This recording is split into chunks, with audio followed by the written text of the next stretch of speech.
What happens when the voices you once lived for fall silent? When the family you built chooses convenience over care?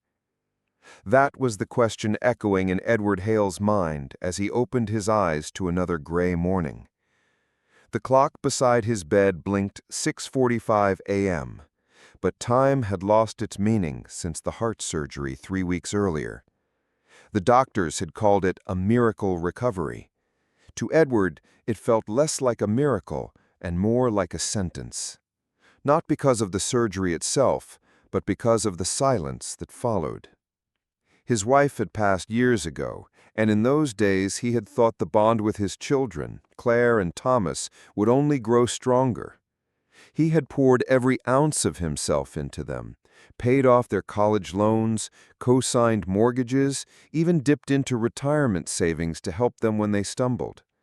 But when he needed them the most, when his chest had seized in agony at the kitchen counter and the neighbors had called 911, it wasn't his children who stood by his bed. It was strangers in scrubs. The house now smelled faintly of antiseptic, left over from the home nurse who had visited twice before disappearing. Edward sat on the edge of his bed, his chest sore, his legs heavy. With slow, deliberate effort, he shuffled toward the kitchen. The kettle hissed as it came to life. He poured the water into his old chipped mug, the same one Margaret, his late wife, had once insisted he throw out. Somehow, holding it now was his last comfort. As he sipped the lukewarm tea, his mind wandered back to that night, his daughter Claire's birthday party.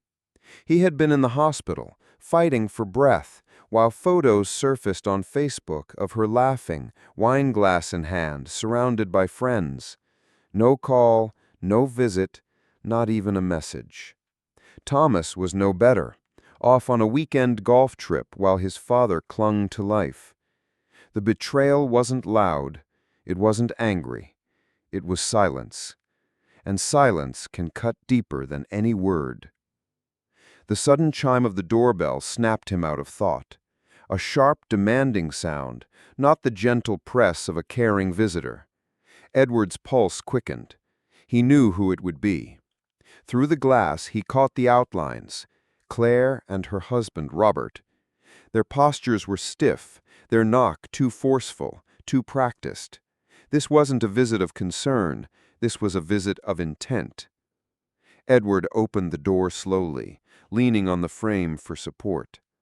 Claire barged in first, her perfume masking the stale air of the house. Robert followed, tall, imposing, his jaw set with impatience. "Dad, we need to talk about the house," Claire said without preamble. "No, how are you feeling? No, are you okay? Just business, just possession."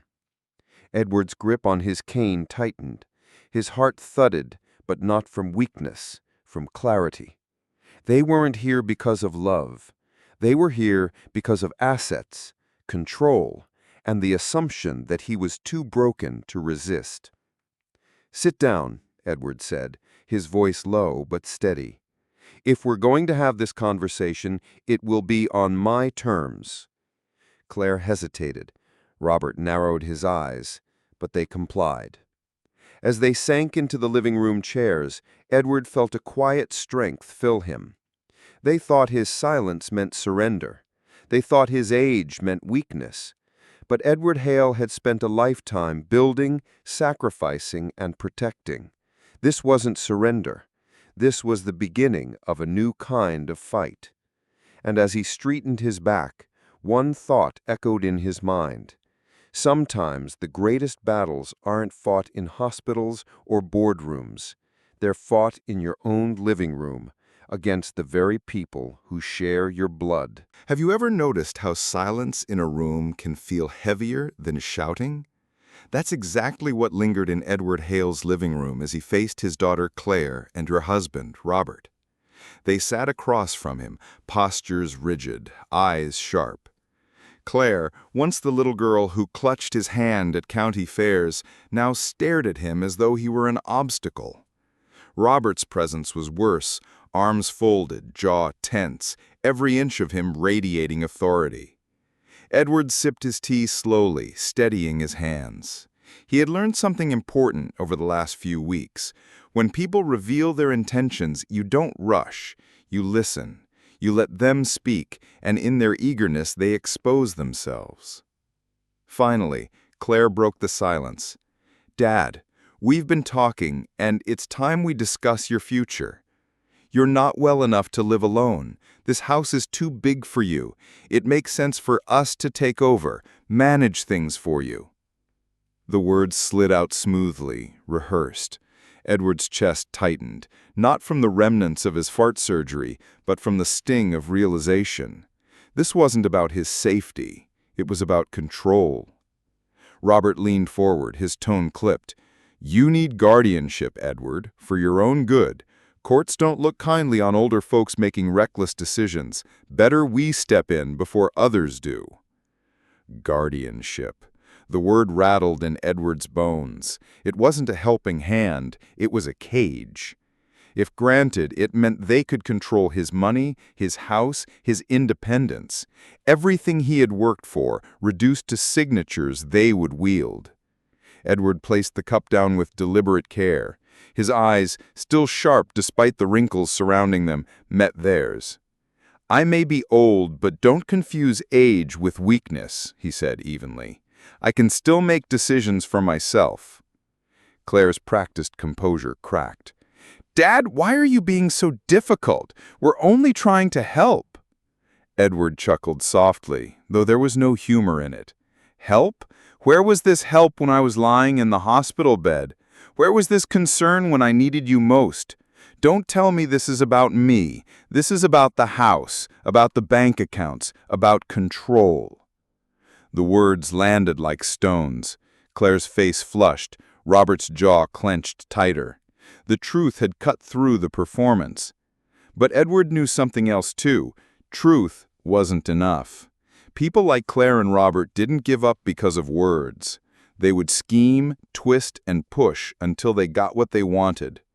That night, after they stormed out with promises of getting the court involved, Edward sat back in his chair, the house quiet again. He opened the drawer beside him and pulled out a small notebook.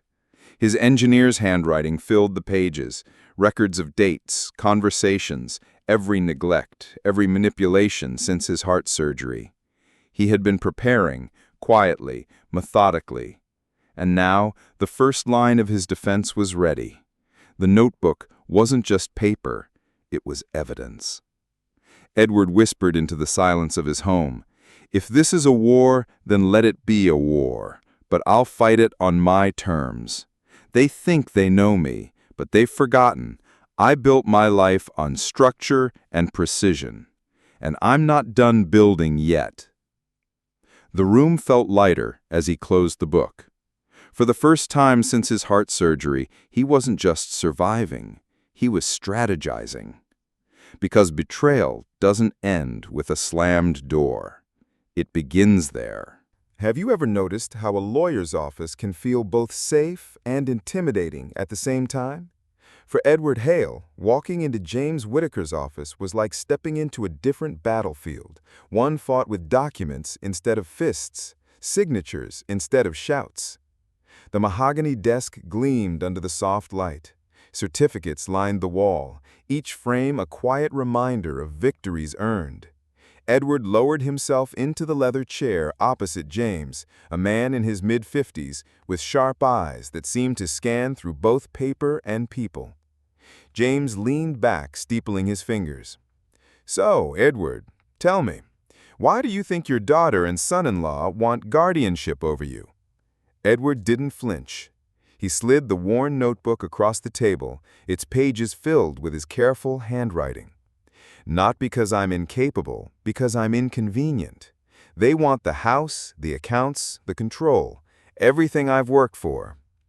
James flipped through the notebook, nodding slowly. Red ink marked threats, yellow manipulation attempts, green witness confirmations. "You've documented all of this?" he asked. "Every word, every visit, every absence." Engineers don't build bridges without blueprints. This is mine." James allowed himself a small smile. "Most clients come in here with panic. You came in with preparation. That's good, Edward. Very good." Edward felt a spark of relief. For weeks he had been dismissed, treated like a fragile old man. But here his methodical work wasn't a burden, it was ammunition. James tapped the notebook with a pen. "Here's what we'll do. First, we file a preemptive declaration of competency, supported by medical evaluations. You've seen your doctor since surgery?" "Yes. Dr. Reynolds? He confirmed my cognition is perfectly intact." "Excellent. We'll get his affidavit. Second, we secure your estate, update your will, protect your accounts with dual verification safeguards, and file notices with the probate court so Claire and Robert can't spring surprises." Edward leaned forward, his voice steady. "And when they try?" James's gaze sharpened. "Then we counter, with evidence, with your notes, with witnesses. Courts don't like manipulation, especially when it's against a war veteran and retired engineer with 40 years of service to his community." For the first time in weeks, Edward felt his lungs expand fully. He wasn't just reacting anymore, he was planning, with allies. As the meeting stretched on, James outlined protections like layers of armor, revocable trusts, healthcare directives locked tight with chosen trustees outside the family. Every step made Edward's fortress stronger. Finally, James closed the notebook gently and looked Edward in the eye. "You're not alone in this fight, Edward, but you need to understand something. Your daughter and Robert won't stop just because the law says so. They'll push, they'll scheme, and they'll try to paint you as paranoid. You need to stay calm, stay prepared, and let the evidence do the talking." Edward nodded. "I've faced storms before. This one may come from my own blood, but I'll face it the same way, head on." When he left the office, the Chicago wind hit his face, crisp and cold, but this time it didn't sting. It awakened him. The city's hum, the footsteps of strangers, the towering skyline, it all felt like part of a fight he was ready for. That night, sitting by his window with a cup of tea, Edward wrote in his notebook, "Met James Whitaker. The law is my shield now.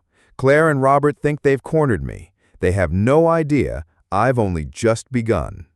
And as he closed the notebook, the silence of the house didn't feel heavy anymore. It felt charged, like the calm before a storm that he was finally prepared to weather. Have you ever walked into a room and felt every eye on you, measuring you, waiting for you to stumble? That's how Edward Hale felt the morning he stepped into the county courthouse. The polished marble floors reflected his slow, steady steps. His cane tapped rhythmically, not from weakness, but from control. Each step deliberate, as though announcing to the world, "I'm here, I'm not finished yet." The courtroom buzzed with low murmurs. Neighbors, acquaintances, even faces Edward hadn't seen in years were scattered across the benches. But the eyes he felt most were Claire's and Robert's. They sat on the opposite side, dressed sharply, their lawyer whispering in their ears like a general plotting a war strategy. The judge entered, and silence fell like a heavy curtain. "Case of guardianship petition for Mr. Edward Hale," the clerk announced. Edward straightened his back, gripping the notebook resting on the table. James Whitaker, his attorney, leaned slightly toward him and murmured, "Stay calm. This is your stage." The opposing attorney rose first, voice smooth and polished. "Your Honor, my clients, Claire and Robert, have grave concerns for Mr. Hale's ability to make rational decisions following his recent heart surgery.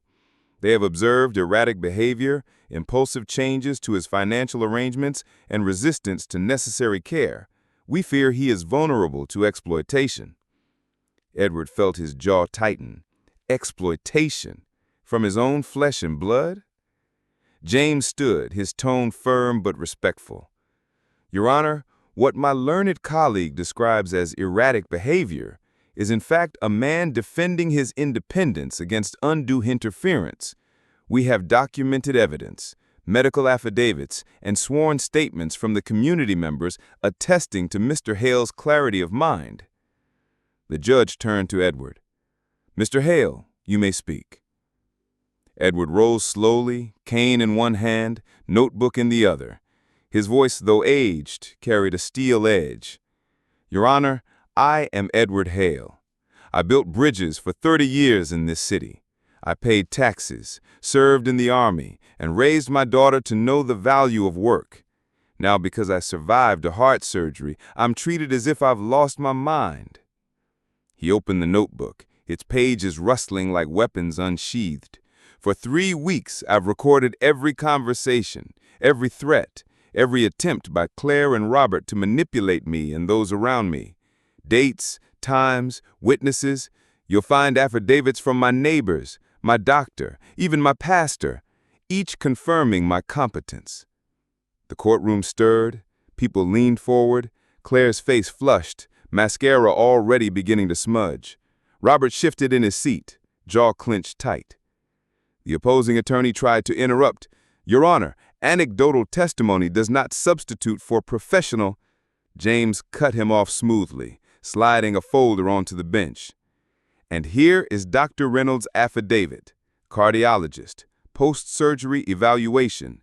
He states unequivocally that Mr. Hale's cognitive faculties remain intact, with no impairment in judgment or reasoning.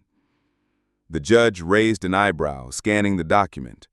The silence grew thick, almost tangible. Edward looked directly at his daughter then, not with anger, but with something deeper. You had the chance to be at my side when I was weak. Instead, you waited until I stood up again, hoping to knock me down in court. But I will not be erased from my own life. The words cut like glass. Claire's lips trembled, her eyes glistening. Robert leaned away slightly, his bravado cracking. By late afternoon, witnesses had spoken. Edward's calm, measured testimony and Whitaker's precision left the opposing counsel scrambling. When the judge adjourned for review, Edward lowered himself back into the chair, notebook closed, hand steady. As he left the courtroom, the Chicago air felt different. The cold no longer bit. It braced him. For the first time in months, Edward felt the quiet thrill of victory. This wasn't the end, but it was the first real sign that the truth had weight. That evening, sitting by his window with his tea, Edward thought about an old saying his army captain once told him. Wars aren't won in one battle, but when the right battle and the war begins to tilt. And tonight, Edward knew the tilt had begun. The house was quiet. Too quiet. Harold sat in his recliner, staring at the unopened mail piled up on the coffee table. Most days, he ignored it. Just bills, advertisements, and reminders of a world that moved faster than he wanted. But that morning, something tugged at him to sift through it. Among the stack of envelopes, one stood out. Thick paper, hand-addressed in neat cursive. He adjusted his glasses, his heart skipping a beat as he recognized the sender. It was from an old friend, someone he hadn't spoken to in years. Samuel Perkins, his army buddy. They had served together in Vietnam, shared foxholes, meals, and fears. Life had drifted them apart, but the bond of those years had never really broken. Harold tore open the envelope with trembling hands, unfolding a carefully written letter. Harold, it began, I don't know if this will reach you in time, but I want you to know. You always had more courage than anyone I knew. You deserve peace. Don't let anyone steal that from you. Harold swallowed hard, reading the words over and over. Samuel was dying, and in his last days he had written to remind Harold of his worth. That simple letter pierced through the fog of betrayal and loneliness. It was as if Samuel's voice whispered across decades, urging him not to surrender. Harold leaned back, the weight of tears pressing against his eyes. For the first time in weeks, his chest felt lighter. Don't let anyone steal that from you. The words rang like a bell. Agnes and Martin could plot, manipulate and scheme, but they could not erase his dignity unless he allowed it. Samuel's letter wasn't just a farewell, it was a call to arms. He sat straighter in his chair, a new determination forming. If he could survive the jungles of Vietnam, the ambushes and the endless nights of fear, then surely he could survive this war at home. Maybe this was his battlefield now, fighting not for a flag, but for his life, his legacy, his honor. As the sun set outside, painting the sky with orange and purple streaks, Harold carefully placed the letter in his dresser drawer, locking it away like a treasure. That single piece of paper had lit a fire inside him, the kind of fire Agnes and Martin had hoped was extinguished forever.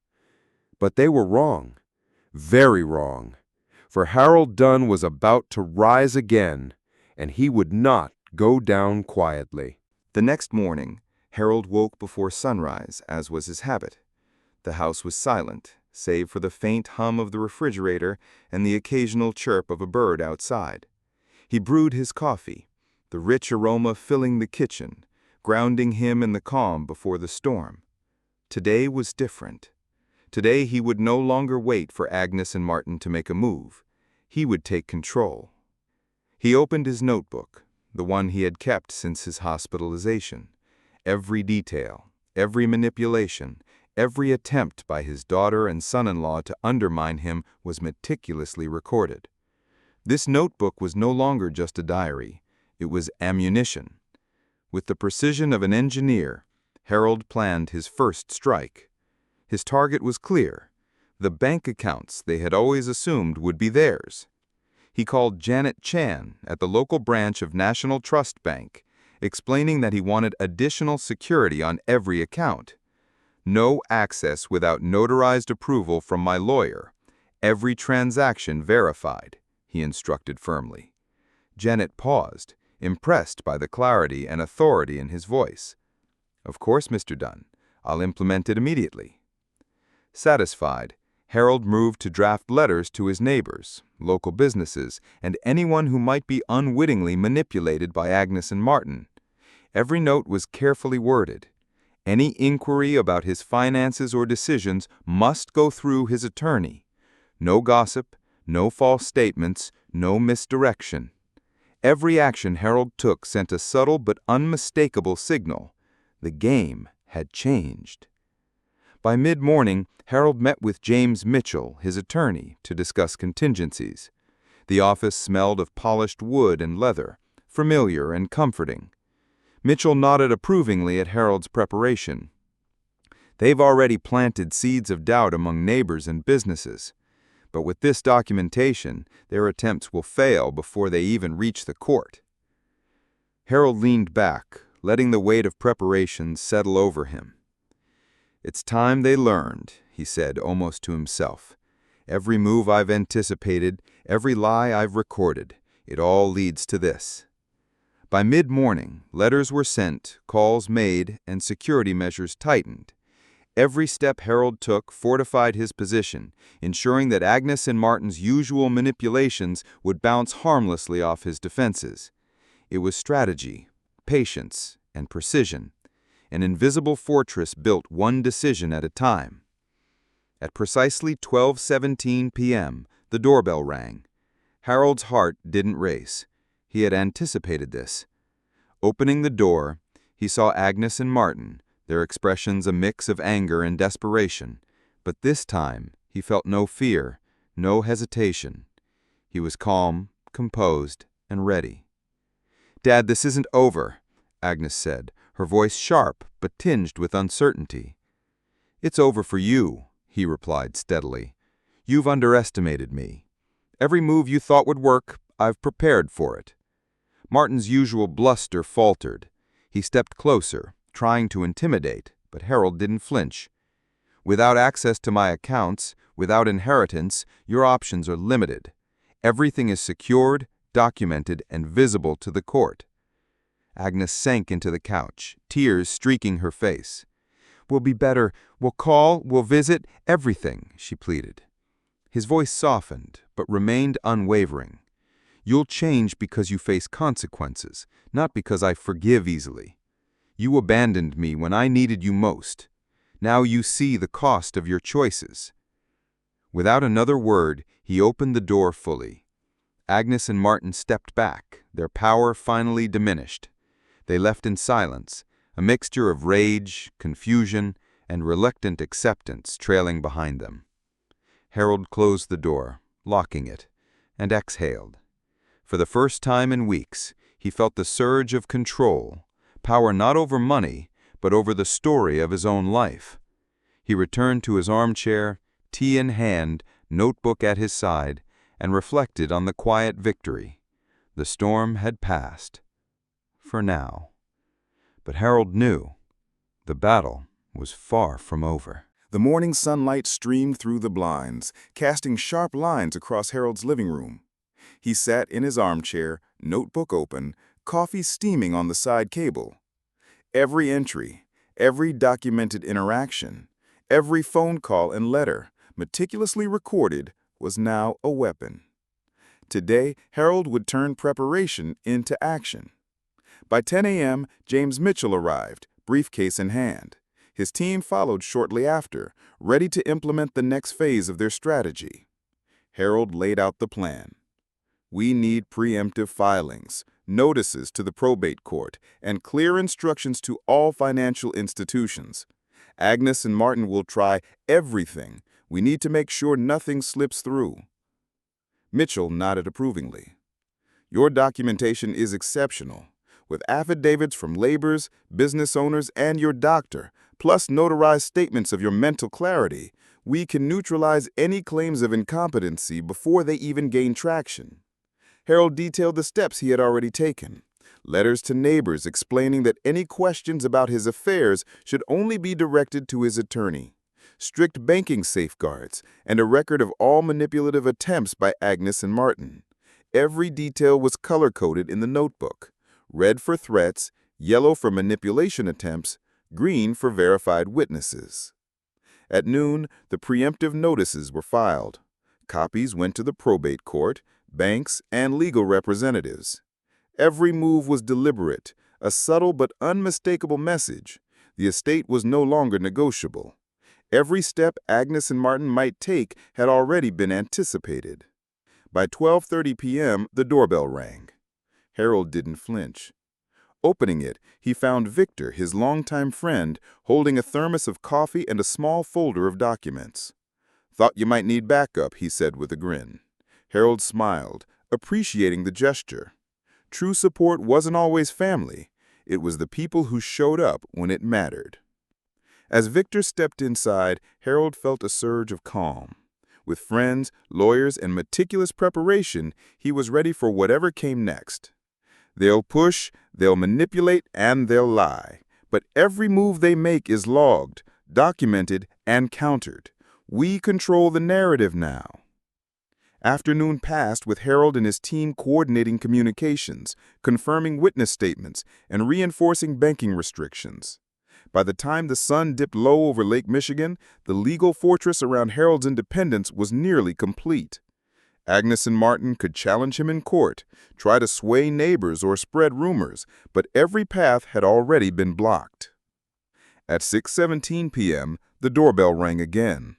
Harold's heart remained steady. Opening it, he saw Agnes and Martin, their posture tense, expressions a mixture of desperation and anger. "Dad, we need to talk," Agnes said, trying to mask her panic. Harold held up a hand, calm, unwavering. "I know exactly what you want, and I've prepared for it. Every threat, every attempt at manipulation, logged, notarized, verified. There is nothing left for you to exploit." Martin stepped forward, voice low and threatening. "You think legal papers will stop us? We'll find a way." Harold shook his head slowly. "No, not this time. Without access to my finances, without inheritance, without influence over my affairs, you are powerless. Everything is secured and documented. The court knows the truth. Your desperation doesn't change reality." Agnes sank into the couch, tears streaming. "We'll do better. We'll call, visit, everything. Please, Dad, give us a chance." Harold's voice softened, but his gaze remained firm.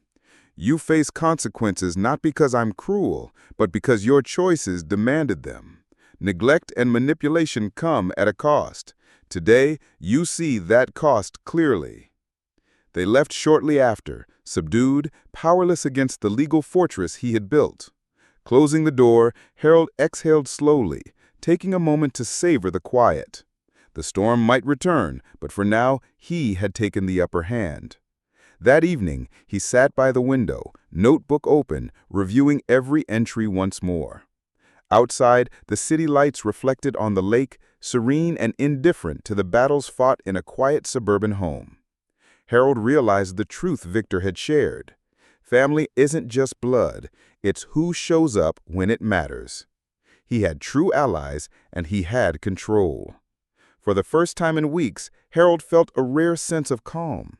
The legal fortress was in place, the narrative under control, and his independence defended. Tomorrow would bring more challenges, more confrontations, but he was ready. Every move, every threat, every attempt at manipulation had a counter.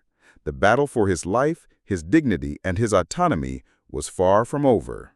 The morning of the hearing arrived with a crisp wind blowing off Lake Michigan, rustling the trees outside Harold's suburban home. He dressed carefully, a dark navy suit pressed to perfection, shoes polished to a mirror shine.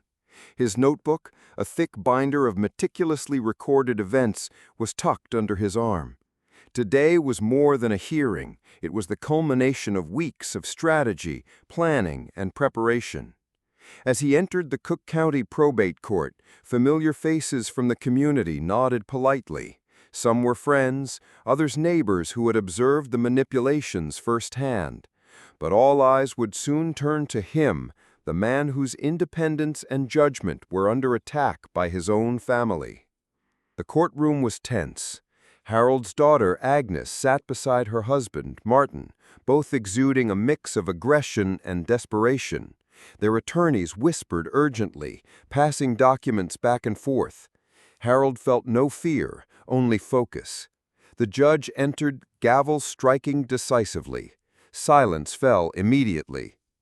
"Mr. Dunn, we are here to review claims regarding your mental competency and the contested will you recently executed. You may proceed." Harold placed his notebook on the table, opening to the first page. "Your Honor," he said, voice calm but resolute, "I am fully competent and exercising my free will. For the past 3 weeks, I have documented every interaction, every attempt by my daughter and son-in-law to manipulate neighbors, financial institutions, and community contacts in an effort to challenge my decisions. I will present evidence and witness testimony confirming my mental clarity and independent judgment." A murmur ran through the courtroom. Harold's meticulous records, color-coded and notarized, laid out each instance of coercion, deceit, or pressure. He had affidavits from neighbors, business owners, and even his local barista. Every entry had dates, times, and verification. The opposing attorney immediately arose. "Your Honor, Mr. Dunn's decisions were made after a serious heart attack. We contend he may not have fully understood the consequences, particularly regarding the revocation of his previous will and changes to his beneficiaries." Harold was ready. He calmly presented the affidavit from Dr. Ellis, his cardiologist, who confirmed his cognitive clarity post-heart attack. "Your Honor, medical professionals confirm my mental capacity. This is not about emotion. It is about deliberate attempts by my daughter and son-in-law to portray a competent adult as incapable, to gain access to funds and control over my estate." Agnes shifted uncomfortably, mascara streaks visible from previous nights of worry and plotting. Martin's fists clenched subtly, his posture defensive. Their attorney tried to press claims of perceived neglect during Harold's hospitalization, suggesting emotional distress. Harold countered carefully, voice even and precise. "Emotional distress does not constitute evidence of incompetency. The absence of care during my most critical health events demonstrates self-interest, not incapacity. Witnesses were called. Mr. Brewster, the local coffee shop owner, attested to Harold's sharp mind, clarity, and independence in handling complex projects. Neighbors described interactions showing deliberate, thoughtful decision-making. Business contacts confirmed phone logs, letters, and meetings with Harold reflected rational, considered choices. Hours passed. Every claim by Agnes and Martin was systematically dismantled, each assertion met with documented evidence. The courtroom, once tense and skeptical, now leaned forward, captivated by Harold's calm precision. Even the opposing attorneys struggled to maintain credibility. Finally, the judge adjourned for review. Harold closed his notebook, hands folded, heart steady. The first round was over. He had presented the truth, fully, meticulously, without emotion clouding facts. Outside the courthouse, the city felt unusually quiet. Harold inhaled deeply, letting the cool air clear his mind. For the first time in weeks, he felt a tentative relief. The battle was far from over, but he had regained control, not just over his estate, but over the narrative of his own life. That evening, back home, he sat by the window, notebook on his lap, tea in hand. The lessons of the past weeks echoed. Preparation is power, and clarity is strength. Somewhere out there, Agnes and Martin were strategizing, but Harold had built a fortress around himself, both legally and mentally. As the sun set over Lake Michigan, he closed his eyes for a brief moment, feeling a rare sense of calm. The storm would return, but he had the tools, the evidence, and the resolve to face it. And now, more than ever, he knew that the greatest battles are not fought on battlefields, but at your own table, in your own home, and with your own mind. The morning sun poured through the tall windows of Harold Dunn's home, casting warm golden light across the living room. He sat in his favorite armchair, notebook open, tea steaming gently on the side table. Today would be the final chapter of the struggle that had consumed the last few weeks, the courtroom verdict that would decide whether his independence would remain intact or if greed and manipulation would succeed. Harold's legal team, led by James Mitchell, arrived promptly, reviewing notes and final affidavits. Every phone call, every letter, every witness statement had been meticulously organized. Each piece of evidence reinforced one undeniable truth. Harold Dunn was fully competent, rational, and in complete control of his affairs. By 10 a.m. they were on the road to Cook County Probate Court. The city streets were unusually quiet, as if even Chicago itself sensed the tension of the day. Harold's calm was unshakable. He had rehearsed every statement, anticipated every argument, and prepared for every emotional ploy his daughter and son-in-law might attempt. Inside the courtroom, Agnes and Martin waited, their expressions a mix of desperation and restrained fury. Harold took his seat, notebook open, documents arranged precisely as he had practiced. The judge entered, gavel striking with decisive authority. Silence fell immediately. "Mr. Dunn," the judge began, "we have reviewed the submitted documents and testimonies regarding your mental competency and the contested will. You may provide any final remarks before we issue our ruling." Harold stood, calm and composed. "Your Honor," he began, "the evidence presented over the past weeks demonstrate my clear mental capacity, deliberate decision-making, and independence in all matters.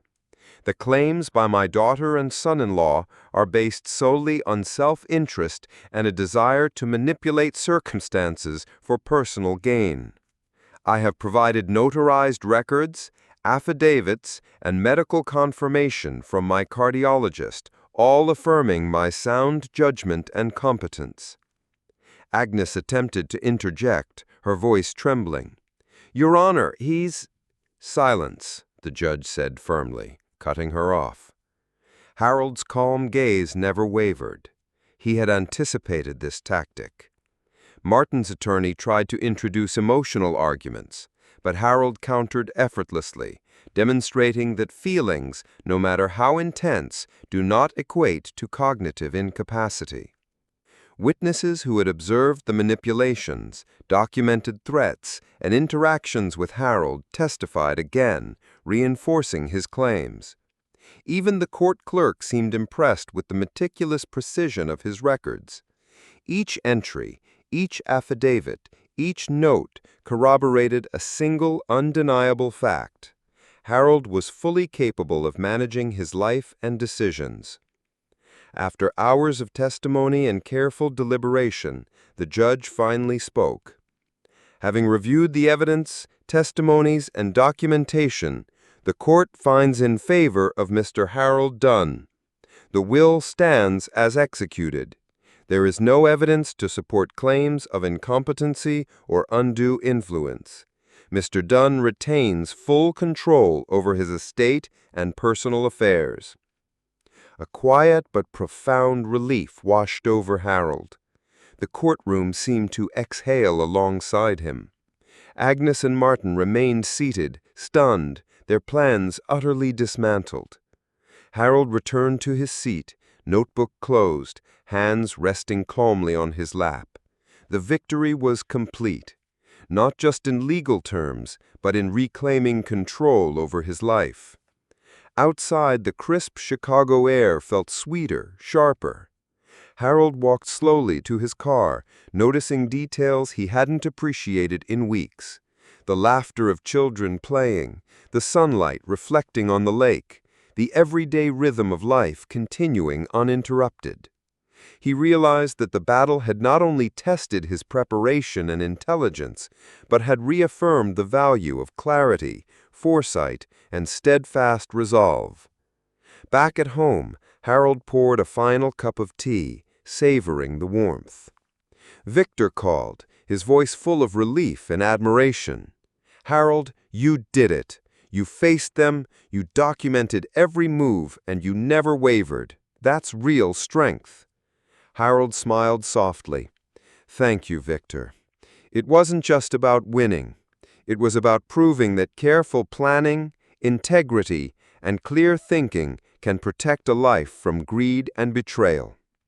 As dusk fell, Harold sat by the window, the city lights twinkling over Lake Michigan. His house was peaceful, his autonomy intact, and his legacy secure. For the first time in decades, he allowed himself to truly relax, knowing that he had faced the storm and emerged victorious, not through force, but through preparation, patience, and unwavering resolve. In the quiet of the evening, Harold reflected on the lessons learned. Family isn't only blood, it's those who stand by you when it counts. Greed has consequences, and true strength comes from a mind that plans, a heart that perseveres, and the courage to stand firm when it matters. Harold took a final sip of tea, watching the lights dance on the lake. The storm had passed. The house was safe. The man who had been tested, challenged, and betrayed had not only survived, but had emerged stronger, wiser, and completely in control of his life.